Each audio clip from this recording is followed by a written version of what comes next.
I actually want to begin by going back to Freud and hitting a couple of loose ends.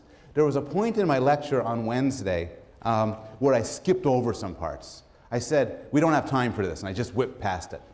And I couldn't sleep over the weekend, been tormented. I shouldn't have skipped that. And I want to bring, here, let me tell you why I skipped it. The discussion I skipped was a discussion of why we would have an unconscious at all. So I was talking about the scientifically respectable ideas of Freud, and I want to talk about some new ideas about why there could be an unconscious. Now, the reason why I skipped it is I'm not sure this is the best way to look at the question. As we will learn throughout the course, by far the vast majority of what our brains do, the vast majority of what our minds do, is unconscious, and we're unaware of it. So the right question to ask may not be, why are some things unconscious, but rather, why is this tiny subset of mental life, why is this conscious? On the other hand, these claims about the utility of unconsciousness, I think, are provocative and interesting, so I just wanted to quickly share them with you. So the question is, from an evolutionary standpoint, why would an unconscious evolve? And an answer that some psychologists and biologists have given is deception. So most animals do some deception. And deception, defined broadly, is simply act or be in some way that fools others into believing or thinking or responding to something that's false. There's physical examples of deception. When threatened, chimpanzees, their hair stands up on end, and that makes them look bigger, to fool others to thinking they're more dangerous than they are. There's an anglerfish at the bottom of the ocean that has a rod sticking up from the top of its head with a lure to capture other fish, to fool them in thinking that this is something edible, and then to themselves be devoured. But humans, primates in general, but particularly humans, are masters at deception. We use our minds and our behaviors and our actions continually to try to trick people into believing what's not true. We try to trick people, for instance, into believing that we're tougher, smarter, sexier, more reliable, more trustworthy, and so on, than we really are. And a large part of social psychology concerns the way in which we present ourselves to other people so as to make the maximally positive impression, even when that impression isn't true. At the same time, though, we've also evolved very good lie detection mechanisms. So not only is there evolutionary pressure for me to lie to you, for me to persuade you, for instance, that if we're going to have if you're threatening me, don't threaten me. I am not the sort of man you could screw around with. But there's evolutionary pressure for you to look and say, no, you are the sort of man you could screw around with. I could tell. So how do you become a good liar? And here's where the unconscious comes in. The hypothesis is the best lies are lies we tell ourselves. You're a better liar, more generally, if you believe the lie that you're telling. This could be illustrated with a story about Alfred Hitchcock. The story goes he hated working with child actors, but he often had to. And the story goes he was dealing with a child actor who simply could not cry. And finally, frustrated, Hitchcock went to the actor, leaned over, whispered in his ear, "Your parents have left you and they're never coming back." The kid burst into tears. Hitchcock said, "Roll him," and filmed the kid. And the kid, if you were to see him, say, he really looks as if he's sad, because he was.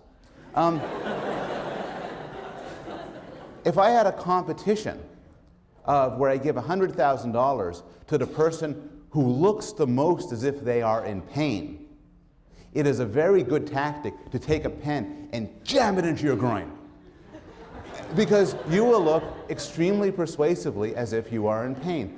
If I want to persuade you that I love you, would never leave you, you can trust me with everything, it may be a superb tactic for me to believe it. And so this account of the evolution of the unconscious is that certain motivations and goals, particularly sinister ones, are better made to be unconscious, because if a person doesn't know they have them, they will not give them away. And this is something I think we should return to later on when we talk about social interaction and social relationships. One other thing on Freud, just a story of the falsification of Freud. I was taking my younger child home from a play date on Sunday, and he asked me out of the blue, "Why can't you marry your mother or your father?" Now that's actually a difficult question to answer for a child, but I tried my best to give him an answer. And then I said, then I thought back on a Freud lecture. And so I asked him, if you could marry anybody you want, who would it be? Imagining he'd make explicit the Oedipal complex and name his mother. Instead, he paused for a moment and said, I would marry a donkey and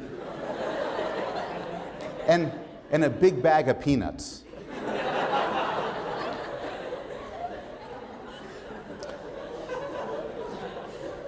Both his parents are psychologists, and he hates these questions, and sometimes he just screws around with us. Okay.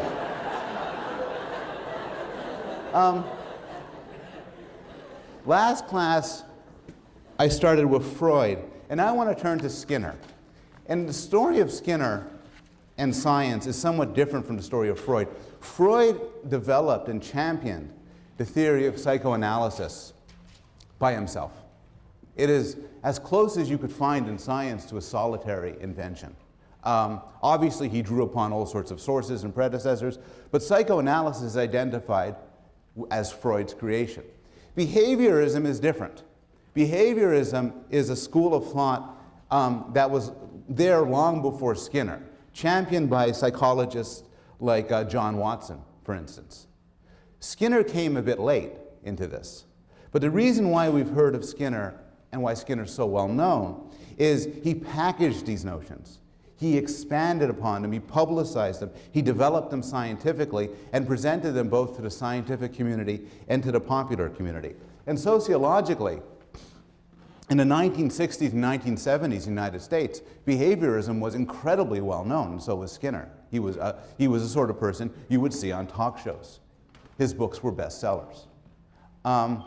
Now, at the core of behaviorism are three extremely radical and interesting views.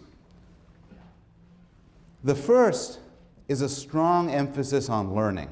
The strong view of behaviorism is everything you know, everything you are, is a result of experience. There's no real human nature. Rather, people are infinitely malleable. There's a wonderful quote from John Watson. And in this quote, John Watson is paraphrasing a famous boast by the Jesuits. The Jesuits used to claim, give me a child until the age of 7, and I'll show you the man. That they would take a child and turn him into anything they wanted. And Watson expanded on this boast. Give me a dozen healthy infants, well-formed in my own specified world to bring them up in, and I'll guarantee to take anyone at random and train them to become any type of specialist I might select. Doctor, lawyer, artist, merchant, chief, and yes, even beggarman and thief, regardless of his talents, penchants, tendencies, abilities, vocations, and race of his ancestors. Now, you could imagine, you could see in this a tremendous appeal to this view, because Watson is an extremely egalitarian view in a sense. If there's no human nature, then there's no sense in which one group of humans, by dint of their race or their sex, could be better than another group. And Watson was explicit. None of those facts about people will ever make any difference. What matters to what you are is what you learn and how you're treated. And so Watson claimed he could create anybody in any way simply by treating them in a certain fashion. A second aspect of behaviorism was anti-mentalism. And what I mean by this is the behaviorists were obsessed with the idea of doing science. And they felt, largely in reaction to Freud, that claims about internal mental states like desires, wishes, goals, emotions, and so on, are unscientific.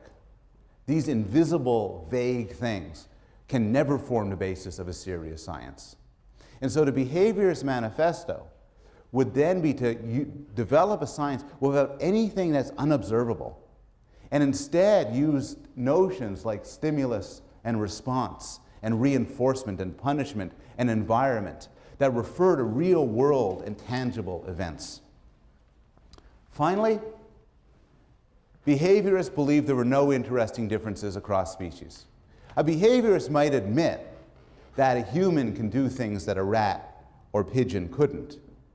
But a behaviorist might just say, look, those are just general associative powers that differ. Or they may even deny it. They might say humans and rats aren't different at all. It's just humans tend to live in a richer environment than rats. From that standpoint, from that theoretical standpoint, comes a methodological approach, which is if they're all the same, then you could study human learning by studying non-human animals. And that's a lot of what they did. Okay. I'm going to frame my introduction, my discussion of behaviorism in terms of the three main learning principles that they argue can explain all of human mental life, all of human behavior. And then I want to turn to objections to behaviorism, but these three principles are powerful and very interesting. The first is habituation. This is the very simplest form of learning. And what this is technically described as a decline in a tendency to respond to stimuli that are familiar due to repeated exposure. Hey! Hey! The sudden noise startles. But as you hear it the second time, it startles less. Third time, it's just me being goofy. You get used to things. Now, and this of course is common enough in everyday life. We get used to the ticking of a clock or the noise of traffic. But it's actually a very important form of learning, because imagine life without it. Imagine life where you never got used to anything, where, suddenly somebody steps forward and waves their hand, you go, ah, and then they wave their hand, go, ah, and you keep, and there's the loud ticking of a clock, and you say, And that's not the way animals or humans work. You get used to things. And it's actually critically important to get used to things because it's a useful adaptive mechanism to keep track on new events and objects. It's important to notice something when it's new, because then you have to decide whether it's going to harm you, how to deal with it, to attend to it. But you can't keep on noticing it. And in fact, you should stop noticing it after it's been in an environment for long enough. So this counts as learning because it happens through experience. It's a way to learn through experience, to change your way of thinking through experience. And also it's useful because harmful stimuli are noticed, but when something has shown itself to be part of the environment, you don't notice it anymore. The existence of habituation is important for many reasons.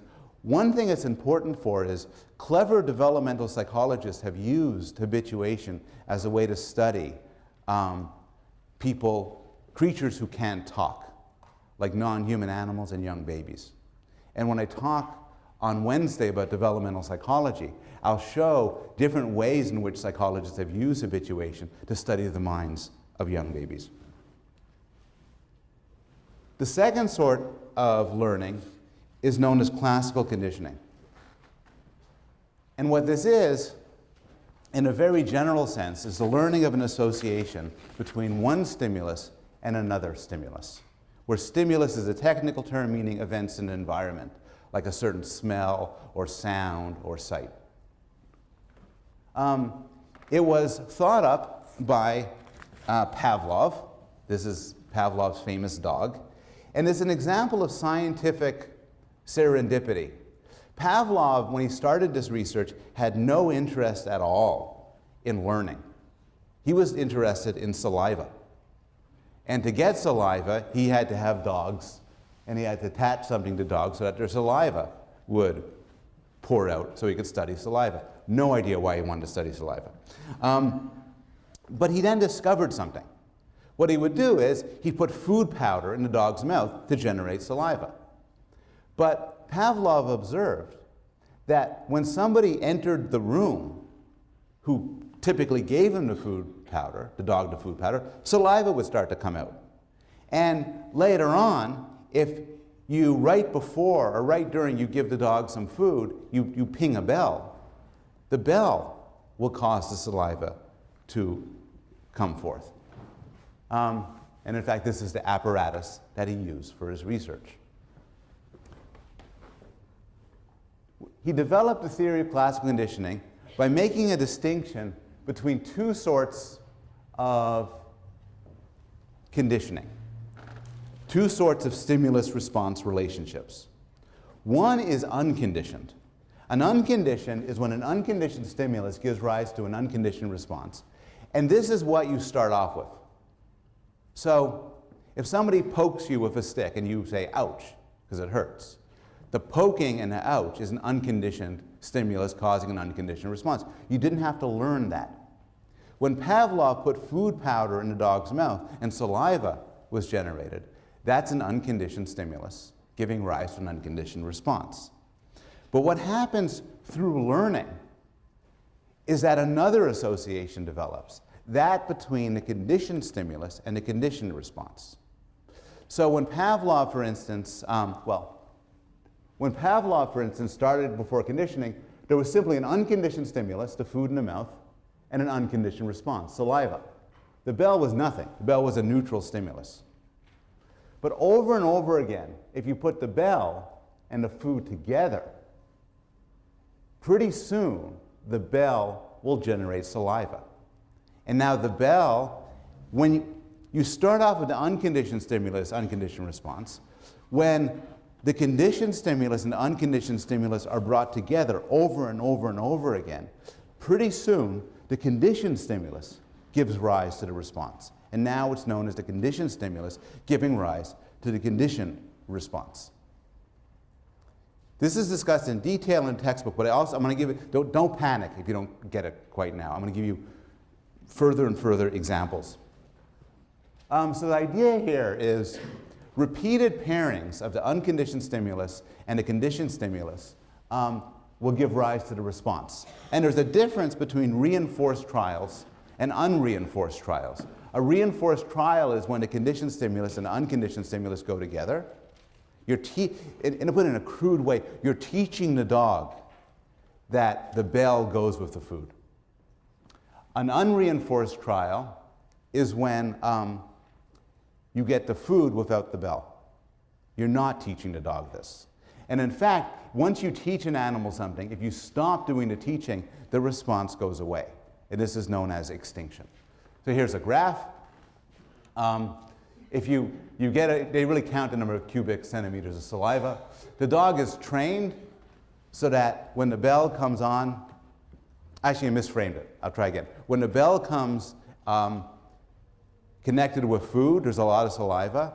An unreinforced response is when the bell goes on, but there's no food. So it's like, imagine you're the dog.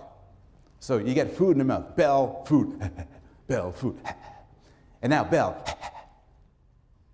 But next, you get bell, bell, bell.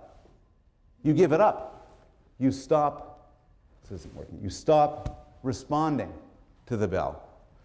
A weird thing, which is discussed in the textbook, is if you wait a while, and then you try it again with the bell after a couple of hours, the saliva comes back. This is known as spontaneous recovery. So this all seems a very technical phenomena related to animals and the like. But it's easy to see how it generalizes and how it extends. One interesting notion is that of stimulus generalization.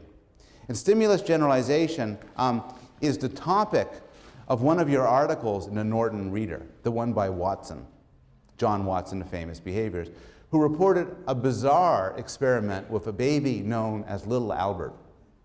And here's the idea. Little Albert originally liked rats. In fact, I'm going to show you a movie of little Albert originally liking rats.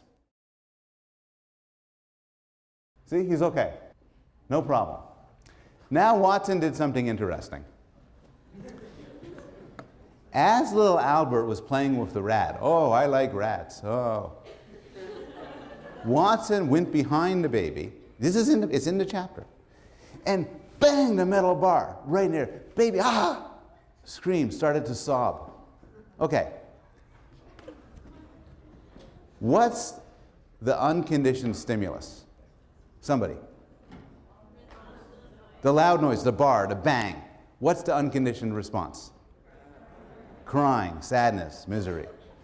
And as a result of this, little Albert grew afraid of the rat. So there, what would be the conditioned stimulus? The rat. What would be the conditioned response? Fear. Excellent. Moreover, this fear extended to other things. So this is a very weird and unpersuasive clip.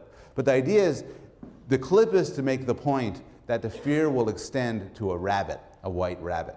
So the first part, little Albert's fine with the white rabbit. The second part is after he's been conditioned and he's kind of freaked out with the white rabbit.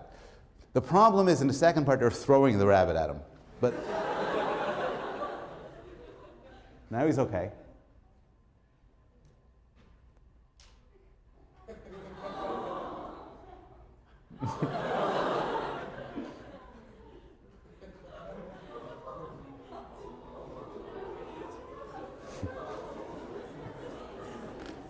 Is it mic fine?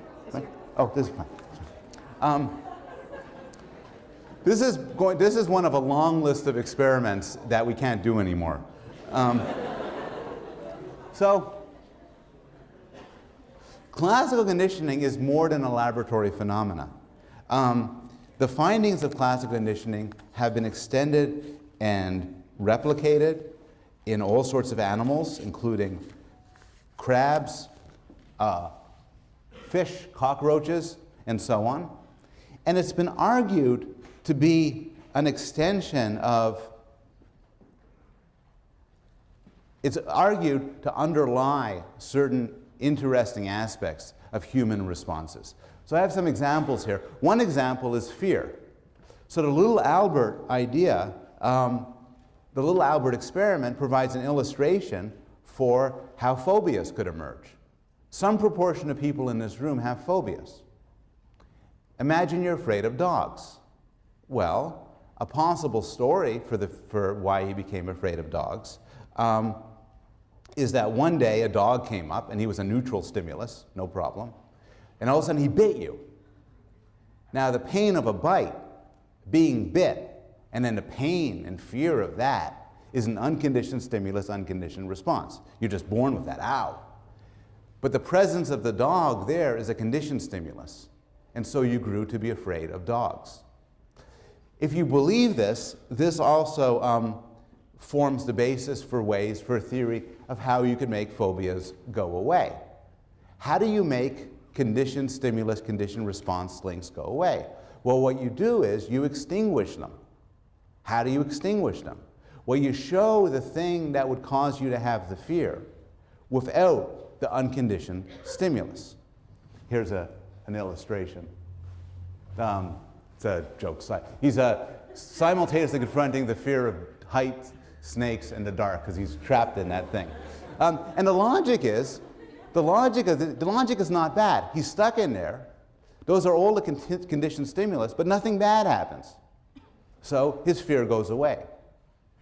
The problem with this is, while he's stuck in there, he has a screaming, horrific panic attack, and then it makes his fear much worse. So what they do now, though, and we'll talk about this much later in the course when we talk about clinical psychology, but one cure for phobias does draw upon, in a more intelligent way, the behaviorist literature. So the claim about a phobia is that there's a bad association between, say, dog and fear, or between airplanes or snakes and some bad response. So what they do is what's called systematic desensitization. which is they expose you to what causes you the fear, but they relax you at the same time. So you replace the aversive, classical conditioned fear with something more positive. Traditionally, they used to teach people relaxation exercises, but that proves too difficult, so nowadays they just pump you full of some drug. It gets you really happy. And so you're really stoned out of your head. You're there if the dog say, this isn't so bad. It's more complicated than that. But the notion is you can use these associative tools perhaps to deal with questions about fear, phobias, and how they go away. Hunger. We'll spend some time in this course discussing why we eat and when we eat. And one answer to why we eat and when we eat is that there's cues in the environment that are associated with eating. And these cues generate hunger. For those of you who are trying to quit smoking, you'll notice that there's time, or quit drinking, there's times of the day or certain activities that really make you want to smoke or really make you want to drink. And from a behaviorist point of view, this is because of the associative history of these things. More speculatively, classical conditioning has been argued to be implicated in the formation of sexual desire, including fetishes. So a behaviorist story about fetishes, for instance, is it's straightforward classical conditioning. Just as your lover's caress brings you to orgasm, your eyes happen to fall upon the shoe. Through the simple tools of classical conditioning, then, the shoe becomes a conditioned stimulus, giving rise to the conditioned response of sexual pleasure. This almost certainly is not the right story. But again, just as in phobias, some ideas of classical conditioning may play some role in determining what we like and what we don't like sexually. And in fact, one treatment for pedophiles and rapists involved controlled fantasies during masturbation to shift the association from domination and violence, for instance, to develop a more positive associations with sexual pleasure. So the strong classical conditioning stories about fetishes and fears sound silly in the extreme, and they probably are. But at the same time, classical conditioning can be used at least to shape the focus of our desires and of our interest. Final thought exercise. Oh yeah, okay, so what do we think about classical conditioning? We talked about what habituation is for. What's classical conditioning for? Well, a traditional view is it's not for anything. It's just association. So what happens is the UCS and the CS, the bell and the food, go together because they happen at the same time. And so classical conditioning should be the strongest when these two are simultaneous. And the response to one is the same as the response to the other. This is actually no longer the mainstream view. The mainstream view is now a little bit more interesting. It's that what happens in classical conditioning is preparation. What happens is you become sensitive to a cue that an event is about to happen, and that allows you to prepare for the event. This makes certain predictions. It predicts that the best timing is when the conditioned stimulus, which is the signal, comes before the unconditioned stimulus, which is what you have to prepare for. And it says the conditioned response may be different from the unconditioned response. So move away from food. Imagine a child who's being beaten by his father. And when his father raises his hand, he flinches. Well, that's classical conditioning. What happened in that case is he has learned that the raising of a hand is a signal that he is about to be hit. And so he responds to that signal. His flinch is not the same response that one would give if one's hit. If you're hit, you don't flinch. If you're hit, you might feel pain or bounce back or something. Flinching is preparation for being hit. And in general, the idea that what goes on in classical conditioning is that the response is sort of a preparation. The conditioned response is a preparation for the unconditioned stimulus. Classical conditioning shows up all over the place. As a final exercise in how to think about it, has anybody here seen the movie Clockwork Orange? A lot of you. It's kind of a shocking movie and unpleasant and very violent. But at its core, one of the main themes is right out of intro psych. It's classical conditioning. So our main character, who's a violent murderer and rapist, is brought in by some psychologists for some therapy. And the therapy he gets is classical conditioning. In particular, what happens is he's given a drug that makes him violently ill, extremely nauseous. And then his eyes are propped open and he's shown scenes of violence. As a result of this sort of conditioning, he then, when he experiences real-world violence, he responds with nausea and shock, basically training him to get away from these acts of violence. In this example, take a moment. Don't say it out loud, just take a moment. What's the unconditioned stimulus? Okay, anybody, what's the unconditioned stimulus? Somebody just say it. The drug. What's the unconditioned response? Nausea.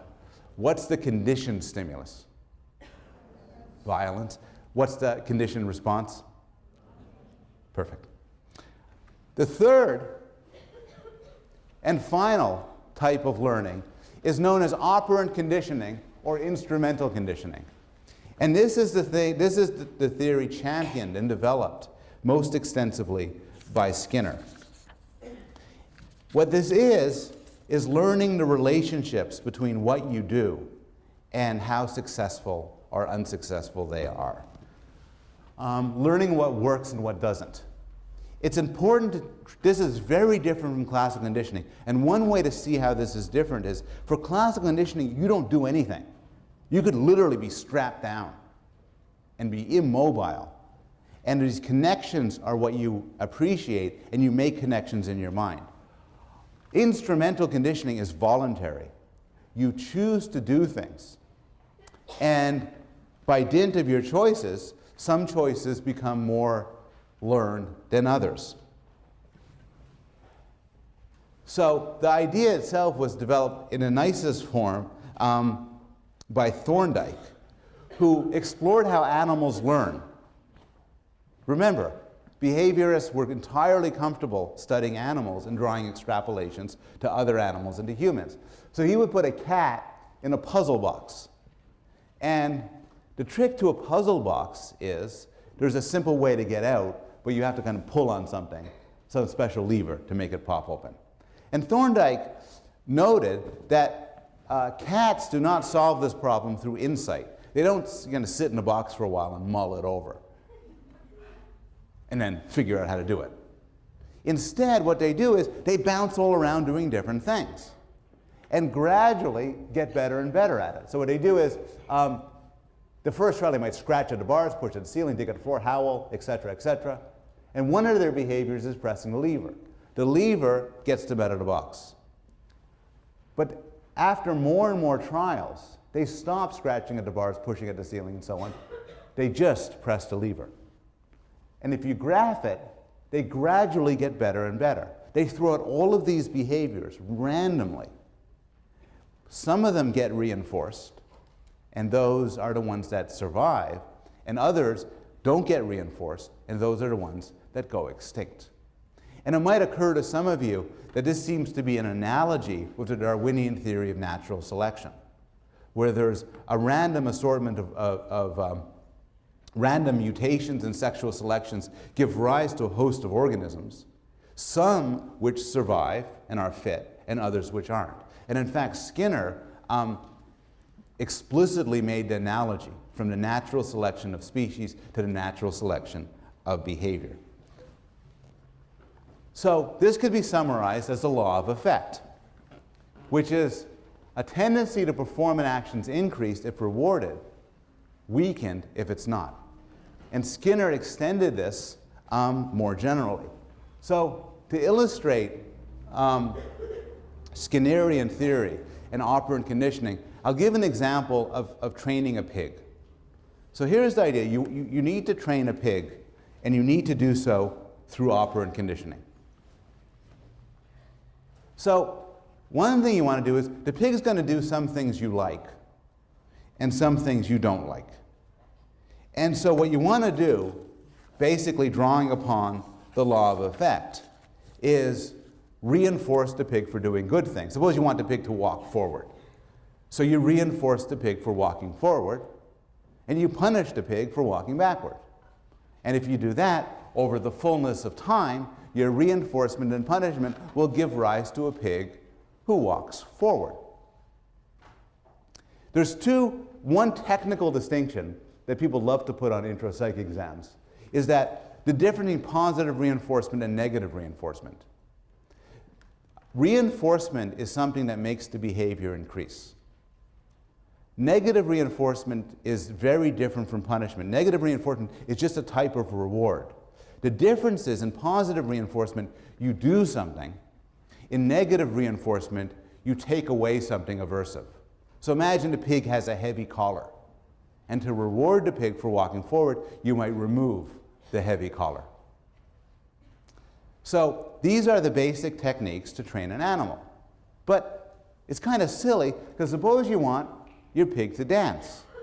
You don't just want your pig to walk forward, you want your pig to dance. Well, you can't adopt the policy of, I'm going to wait for this pig to dance, and when it does, I'm going to reinforce it, because it would take you a very long time.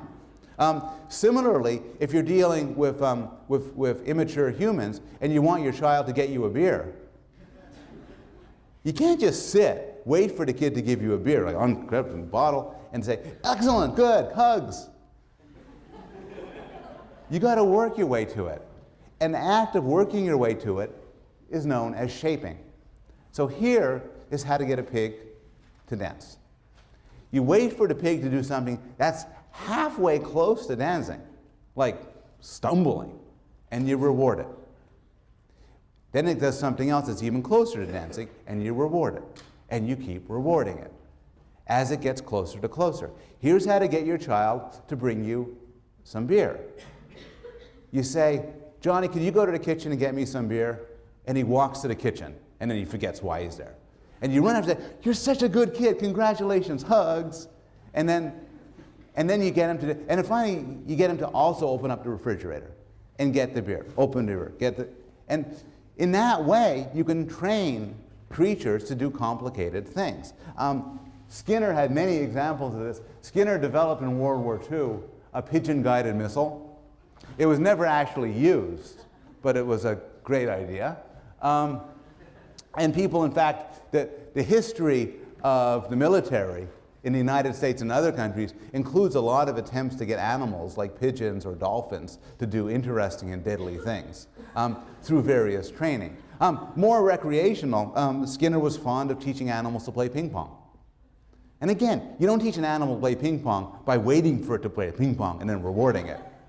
Rather, you reward approximations to it. Now, basically, there are primary reinforcers. There are some things pigs naturally like. Food, for instance. There are some things pigs actually automatically don't like being hit or shocked. But in the real world, when dealing with humans, but even when dealing with animals, we don't actually always use primary reinforcers or negative reinforcers. What we often use are things like, for my dog, saying good dog. Now, saying good dog is not something the dog has been built, pre-wired to find pleasurable. But what happens is you can do a two-step process. You can make good dog positive through classical conditioning. You give the dog a treat and say good dog. Now, the phrase good dog will carry the rewarding quality, and you could use that rewarding quality in order to train it. And through this way, behaviorists have developed token economies where they get non-human animals to do interesting things for seemingly arbitrary rewards like poker chips. And in this way, you can increase the utility and ease of training. Finally, in the examples we're giving, whenever the pig does something you like, you reinforce it. But that's not how real life works. Real life, for both humans and animals, involve cases where the reinforcement doesn't happen all the time, but actually happens according to different schedules. And so there's a distinction between fixed schedules versus ratios, variable schedules, and ratio versus interval. And this is something you could print out to look at. I don't need to go over it in detail. The difference between ratio is a reward every certain number of times somebody does something. So if every 10th time your dog brought you the newspaper, you gave it hugs and treats, that's ratio. An interval is over a period of time. So if your dog gives you, I don't know, dances for an hour straight, that would be an interval thing. And fixed versus variable speaks to whether you give a reward on a fixed schedule, like every 5th time, or variable, sometimes on the 3rd time, sometimes on the 7th time, and so on. And there are examples here, and I don't need to go over them. It's easy enough to think of examples in real life. So for example, a slot machine is variable ratio. It goes off after it's been hit a certain number of times. It doesn't matter how long it takes you to do it, it's the number of times you pull it down. But it's variable because it doesn't always go off on the 1000th time. You don't know, it's unpredictable. The slot machine is a good example of a phenomena known as the partial reinforcement effect. And this is kind of neat. It makes sense when you hear it, but it's a sort of finding that's been validated over and over again with animals and non-humans. Here's the idea. Suppose you want to train somebody to do something. And you want the training such that they'll keep on doing it, even if you're not training them anymore, which is typically what you want. If you want that, the trick is don't reinforce it all the time. Behaviors last longer if they're reinforced intermittently, and this is known as the partial reinforcement effect. Thinking of this psychologically, it's as if whenever you put something in a slot machine, it gave you money. Then all of a sudden it stopped. You keep on doing it a few times, but then you say, fine, it doesn't work. But what if it gave you money 1 out of every 100 times? Now you keep on trying. And because the reinforcement is intermittent, you don't expect it as much. And so your behavior will persist across often a huge amount of time. I mean, here's a good example. What's the very worst thing to do when your kid cries to go into bed with you? And you don't want him to go into bed with you. Well, the worst thing to do is for any form of discipline with a kid is to say, no, absolutely not, no, no, no, no, no, okay. And then later on, the kid's going to say, I want to do it again. And you say no, and the kid keeps asking. Because you could put it, the way I'll put it is in a psychological way, not the way the behaviorists would put it. The kid knows, okay, he's not going to get it right away. He's going to keep on asking. And so typically, what you're doing inadvertently in those situations is you're exploiting the partial reinforcement effect. If I want my kid to do something, I should say yes 1 out of every 10 times. Unfortunately, that's the evolution of nagging. Because you nag, you nag, you nag, person says, fine, okay, and that reinforces it. If Skinner kept the focus on rats and pigeons and dogs, he would not have the impact that he did. But he argued that you could extend all of these notions to humans and to human behavior. So for example, he argued that the prison system needs to be reformed. Because instead of focusing on notions of justice and retribution, what we should do is focus instead on questions of reinforcing good behaviors and punishing bad ones. He argued for the notions of operant conditioning to be extended to everyday life, and argued that people's lives would become fuller and more satisfying if they were controlled in a properly behaviorist way. Any questions about behaviorism?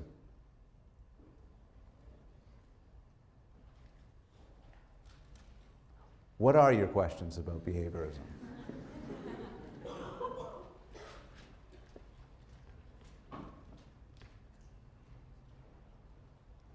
Yes? For the thing with the poker chips, wouldn't there be extinction after a while? Good question. The discussion was over using things like poker chips for reinforcement.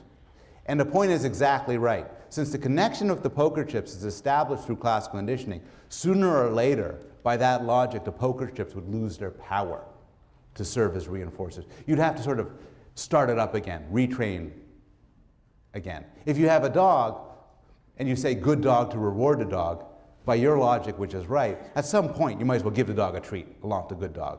Otherwise, good dog is not going to cut it anymore.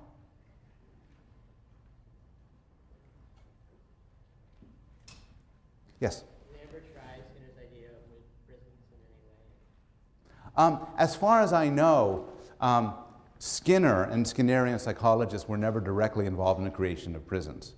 On the other hand, the psychological theory behaviorism has had a huge impact, and I think a lot of people's ways of thinking about criminal justice and criminal law has been shaped by behaviorist principles. So for instance, institutions like mental institutions and some prisons have installed token economies, where there's rewards for good behavior, often poker chips of a sort, and then you could cash them in for other things. And to some extent, these have been shaped by an adherence to behaviorist principles.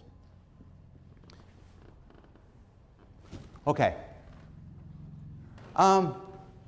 So here are the three general positions of behaviorism. That there is no innate knowledge, all you need is learning, that you could explain human psychology without mental notions like desires and goals, and that these mechanisms apply across all domains and across all species. I think it's fair to say that right now just about everybody agrees all of these three claims are mistaken. First, we know that it's not true that everything is learned. There's considerable evidence for different forms of innate knowledge and innate desires. And we'll look when we'll talk about it in detail when we look at case studies like language learning, the development of sexual preference, the developing understanding of material objects. There's a lot of debate over how much is innate and what the character of the built-in mental systems are. But there's nobody who doubts nowadays that a considerable amount for humans and for other animals is built in. Is it true that talking about mental states is unscientific? Nobody believes this anymore either. Science, particularly more advanced sciences like physics or chemistry, are all about unobservables. They're all about things you can't see. And it makes sense to explain complex and intelligent behavior in terms of internal mechanisms and internal representations. Once again, the computer revolution has served as an illustrative case study. If you have a computer that plays chess and you want to explain how the computer plays chess, it's impossible to do so without talking about the programs and mechanisms inside the computer. Is it true that animals need reinforcement and punishment to learn? No. And there's several demonstrations at the time of Skinner suggesting that they don't. This is from a classic study by Tolman, where rats were taught to run a maze.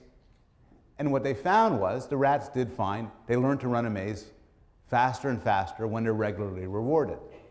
But they also learn to run a maze faster and faster if they're not rewarded at all. So the reward helps, but the reward is in no sense necessary. And here's a more sophisticated illustration of the same point. And this is a sort of finding, an old finding from before most of you were born. That was a huge embarrassment for the Skinnerian theory, as it suggests that rats, in fact, had mental maps, an internal mechanism that he used to understand the world, entirely contrary to the behaviorist idea everything could be explained in terms of reinforcement and punishment. Finally, is it true that there's no animal-specific constraints for learning? And again, the answer seems to be no. Animals, for instance, have natural responses. So you could train a pigeon to peck for food. But that's because pecking for food is a very natural response. It's very difficult to train it to peck to escape a situation. You can train it to flap its wings to escape a situation, but it's very difficult to get it to flap its wings for food. And the idea is they have sort of natural responses that these learning situations might exploit and might channel. But essentially, they do have certain natural ways of acting towards the world. We know that not all stimuli and responses are created equal. So the Gray textbook has a very nice discussion of the Garcia effect. And the Garcia effect goes like this. Does anybody here have any food aversions? I don't mean foods you don't like. I mean foods that really make you sick.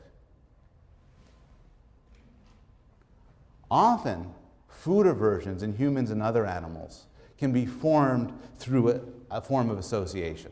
What happens is, suppose you have the flu and you get very nauseous. And then at the same point you eat some sashimi for the first time. The connection between being nauseous and eating a new food is very potent.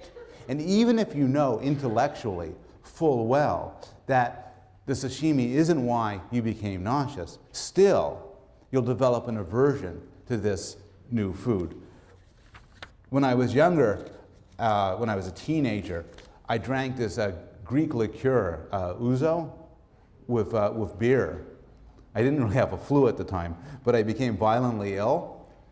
And as a result, I cannot abide the smell of that Greek liqueur. Now, thank God I didn't develop an aversion to beer. But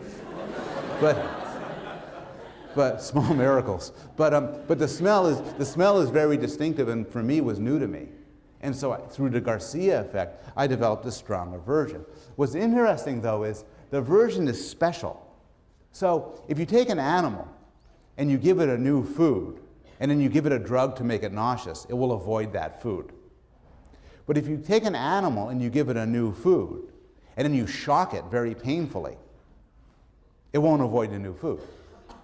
And the idea is that a connection between what something tastes and getting sick is natural. We are hardwired to say, look, if I'm going to eat a new food and I'm going to get nauseous, I'm going to avoid that food. The Garcia effect is that this is special to taste and nausea. It doesn't extend more generally. Finally, I talked about phobias, and I'll return to phobias later on in this course. But the claim that people have formed their phobias through classical conditioning is almost always wrong. Instead, it turns out that there are certain phobias that were specially evolved to have. So both humans and chimpanzees, for instance, are particularly prone to develop fears of snakes. And when we talk about the emotions later on in the course, we'll talk about this in more detail. But what seems likely is the sort of phobias you're likely to have does not have much to do with your personal history, but rather it has a lot to do with your evolutionary history. Finally, the other reading you're going to do for this section of the course is Chomsky's classic article, his review of verbal behavior. Chomsky is one of the most prominent intellectuals alive. He's still a professor at MIT, still publishes on language and thought, among other matters. And the excerpt you're going to read is from his review of verbal behavior. And this is one of the most influential intellectual documents ever written in psychology, because it took the entire discipline of behaviorism, and more than everything else, more than any other event, could be said to have destroyed it, or ended it as a dominant intellectual endeavor. And Chomsky's argument is complicated and interesting, but the main sort of argument he had to make goes like this. When it comes to humans, the notions of reward and punishment and so on that Skinner tried to extend to humans are so vague, it's not science anymore. And remember the discussion we had with regard to Freud. What Chomsky is raising here is the concern of unfalsifiability. So here's a sort of example he would discuss. Skinner, in his book Verbal Behavior, talks about the question of why do we do things like talk to ourselves, imitate sounds, create art, give bad news to an enemy, fantasize about pleasant situations. And Skinner says that they all involve reinforcement. Those are all reinforced behaviors. But Skinner doesn't literally mean that when we talk to ourselves, somebody gives us food pellets. He doesn't literally mean even that when we talk to ourselves, somebody pats us on the head and says, "Good man, perfect, I'm very proud." What he means, for instance, in this case is, well, talking to yourself is self-reinforcing. Or giving bad news to an enemy is reinforcing because it makes your enemy feel bad. Well, Chomsky says the problem is, it's not that that's wrong. That's all true. It's just so vague as to be useless. Skinner isn't saying anything more. To say giving bad news to an enemy is reinforcing because it makes the enemy feel bad doesn't say anything different from giving bad news to an enemy feels good because we like to give bad news to an enemy. It's just putting in more scientific terms.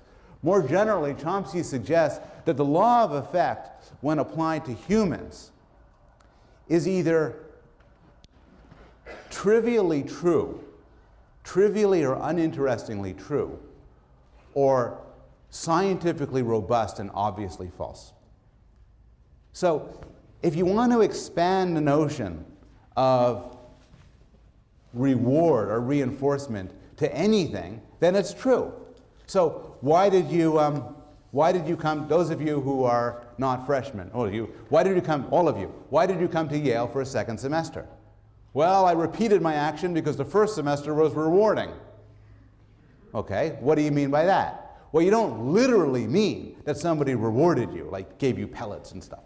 What you mean is you chose to come here for the second semester. And there's nothing wrong with saying that, but we shouldn't confuse it with science. And more generally, the problem is you can talk about what other people do in terms of reinforcement and punishment and operant conditioning and classical conditioning. But in order to do so, you have to use terms like punishment and reward and reinforcement in such a vague way that in the end, you're not saying anything scientific. So behaviorism as a dominant intellectual field has faded. But it still leaves behind an important legacy. And it still stands as one of the major contributions of 20th century psychology. For one thing, it has given us a richer understanding of certain learning mechanisms, particularly with regard to non-humans. Mechanisms like habituation, classical conditioning, and operant conditioning are real. They can be scientifically studied, and they play an important role in the lives of animals, and probably an important role in human lives as well. They just don't explain everything. Finally, and this is something I'm going to return to on Wednesday, actually, behaviorists have provided powerful techniques for training, particularly for nonverbal creatures.